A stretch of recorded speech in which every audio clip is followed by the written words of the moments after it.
नमस्कार, स्वागत आहे तुमचं अर्चनाज रसोईमध्ये। आज मी तुम्हाला दाखवते फिश फिंगर्स। कारण आपण फिश म्हटलं की काय करतो, फक्त करी करतो किंवा फ्राय करतो, पण त्यासाठी काय करायचंय, बघत राहायचंय अर्चनाज रसोई। इथे मी तेल तापत ठेवलेलं आहे। फिश फिंगरसाठी बाकीचे काय इन्ग्रेडियंट्स लागणार ते बघूया आपण। इथे मी 2 बटाटे उकडून घेतलेत, मोठे घेतलेले आहेत। जर लहान घेतले तर तुम्ही 4 घ्या।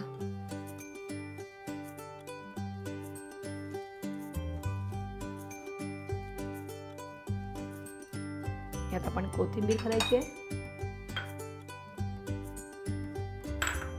पातीचा कांदा,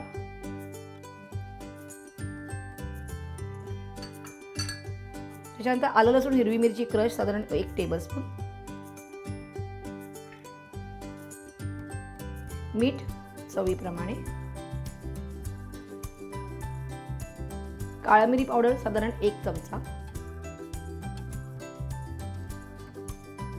इथे आपण पापलेट घेतलेला आहे उकडून, त्याचा काटा काढून घेतलेला आहे पूर्णपणे, आणि यात थोडेसे ब्रेड क्रम्स। असं सगळं आपल्याला हे मिक्स करायचं आहे। यात आपण पापलेट घेतलंय, तुम्ही सुरमई घेऊ शकतात किंवा कोलंबी घेऊ शकतात। ज्या बाजाराला काटा कमी असेल असं तुम्ही फिश घेऊ शकता। आता आपण ह्याचे छोटे छोटे फिंगर्स करायला सुरुवात करूया।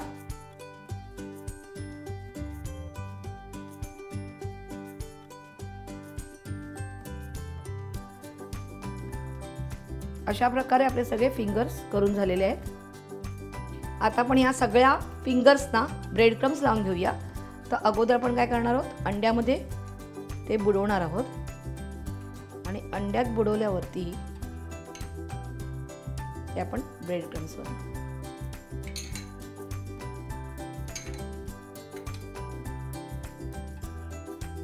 अशा प्रकारे आपण सगळे जे फिंगर्स आहेत ते अंड्यामध्ये घोळून घ्यायचे आहेत आणि मग ब्रेड क्रम्सवर ठेवायचे आहेत। आणि आता आपण हे ब्रेड क्रम्सवर ठेवलेले सगळे काय आहेत हे ह्याच्यामध्ये घोळून घेणार आहोत।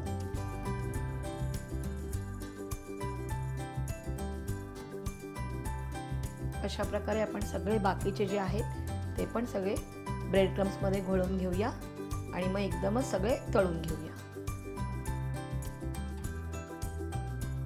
आपले ब्रेड क्रम्स लावून झालेले आहेत, आता आपण तळून घेऊया। तेलही तापलेलं आहे। डार्क ब्राउन कलर वरती आपल्याला हे तळून घ्यायचे।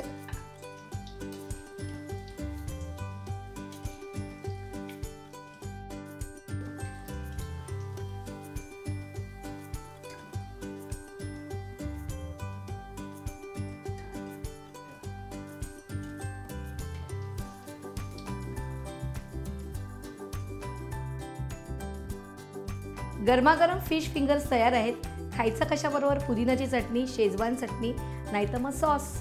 तुम्ही काय केलं, सबस्क्राइब केलं इंडिया फूड नेटवर्कला, आणि अशाच काही छान छान रेसिपीसाठी लाईक करा आणि बघत राहा अर्चनाज रसोई।